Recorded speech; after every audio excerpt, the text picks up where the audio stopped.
السلام علیکم ورحمۃ اللہ وبرکاتہ۔ الحمد للہ رب العالمین والصلاة والسلام علی اشرف الانبیاء والمرسلین نبینا محمد صلی اللہ علیہ وسلم۔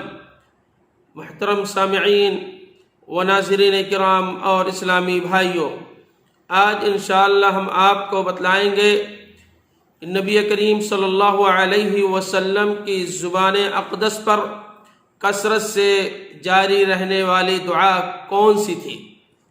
سورہ بقرہ میں حج کے ذکر کے فوراً بعد اللہ تبارک و تعالی نے اپنے بندوں کی دو بڑی قسموں کا ذکر فرمایا ہے۔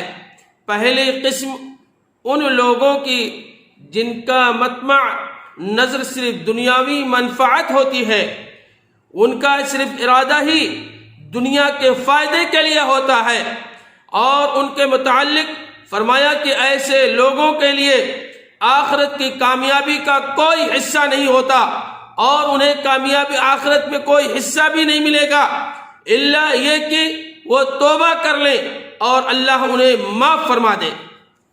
اللہ رب العالمین نے قرآن مجید کے اندر سورہ شورى کے اندر آیت نمبر 20 کے اندر ذکر فرمایا، من کان یرید حرث الآخرۃ نزد له فی حرثہ ومن کان یرید حرث الدنیا نؤتیہ منہا وما له فی الآخرۃ من نصیب۔ جس کا ارادہ آخرت کی کھیتی ہو، ہم اسے اس کی کھیتی میں اور ترقی دیں گے اور زیادہ اضافہ فرمائیں گے، اور جو دنیا کی کھیتی کا طلب رکھتا ہے، جو دنیا کا طلبگار ہے، جو دنیا چاہتا ہے، ہم اسے اس میں سے کچھ دے دیں گے، تھوڑا بہت دیں گے، اور ایسے شخص کا آخرت میں کوئی حصہ نہیں ہے۔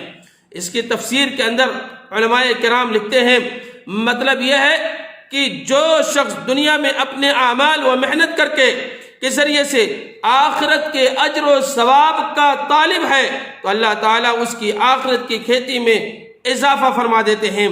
ایک ایک نیکی کا اجر و ثواب 1 سے لے کر کے 10 اور 10 سے لے کر کے 700 گنا تک اور 700 سے بھی زیادہ اللہ رب العالمین کیا کرتا ہے؟ عطا کر دیتا ہے۔ اور جو شخص دنیا کو طلبگار ہے تو اسے دنیا اتنی ملتی ہے جتنا اللہ رب العالمین نے اس کے مقدر کے اندر لکھ دیا ہے، جتنی اللہ کی مشیت اور تقدیر کے مطابق ہوتی ہے۔ مطلب یہ ہے کہ دنیا تو اللہ تبارک و تعالی ہر ایک کو اتنی ضرور دیتا ہے جتنی اس نے اس کو لکھ دیا ہے، کیونکہ وہ سب کی روزی کی ذمہ داری اللہ رب العالمین نے لی ہے، اور طلب دنیا کو بھی اور طالب آخرت کو بھی، جو شخص دنیا کا طلبگار ہے اس کو بھی روزی دیتا ہے، جو آخرت کا طلبگار ہے اسے بھی اللہ رب العالمین روزی دیتا ہے۔ تاہم جو آخرت کا طلبگار ہے اور آخرت کے لیے محنت کرتا ہے، آخرت کے لیے کسب اور محنت کرے گا، تو قیامت والے دن اللہ تبارک و تعالی اسے اضعافا مضاعفا اجر و ثواب میں عطا فرمائے گا، جبکہ طالب دنیا کے لیے آخرت میں سوائے جہنم کے عذاب کے کچھ اور نہیں ہوگا۔ اور دوسری قسم کا جو ان لوگوں کی ہے جن کے پیش نظر صرف اور صرف دنیا نہیں بلکہ آخرت بھی ہوتی ہے، اور ان کی پوری زندگی ان دعائیہ الفاظ سے تعبیر ہوتی ہے۔ پیارے نبی جناب محمد رسول اللہ صلی اللہ علیہ وسلم یہ دعا کثرت سے پڑھا کرتے تھے۔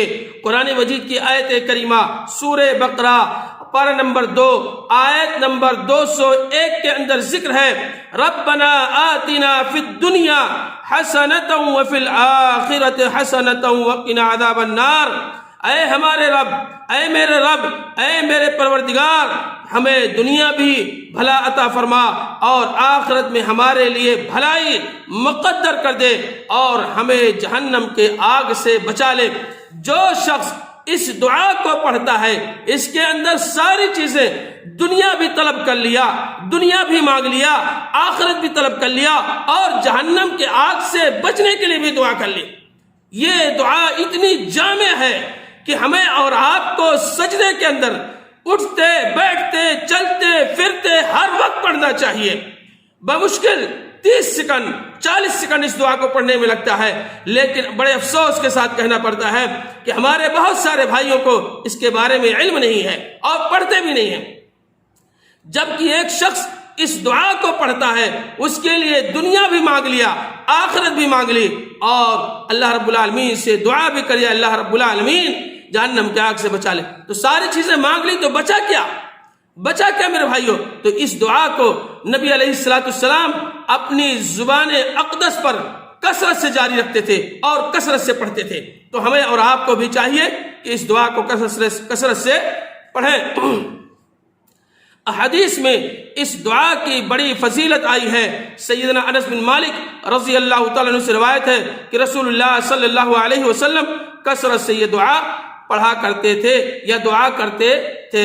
بخاری شریف کی یہ روایت ہے۔ اسی طریقے سے ابو داؤد کی روایت ہے، کہتے ہیں کہ رسول اللہ صلی اللہ علیہ وسلم رکن یمانی اور حجر اسود کے درمیان یہ دعا کثرت سے پڑھتے تھے اور یہ دعا پڑھتے تھے۔ تو ہمیں اور آپ کو بھی پڑھنا چاہیے۔ ایک تیسری روایت جو آپ کے سامنے ذکر کرتا ہوں، مسلم شریف کی روایت ہے کہ انس بن مالک حضرت انس رضی اللہ تعالیٰ عنہ سے مروی ہے، وہ فرماتے ہیں کہ اللہ کے نبی علیہ السلام نے ایک مریض کی عیادت کی جو بالکل سوکھ چکا تھا، سوکھ کر کے کاٹا ہو چکا تھا، یعنی دبلا پتلا ہو گیا تھا، یہ بیماری کے اندر لاگر ہو چکا تھا۔ آپ صلی اللہ علیہ وسلم نے اسے یہ دعا کرنے کی نصیحت کی۔ کون سی دعا؟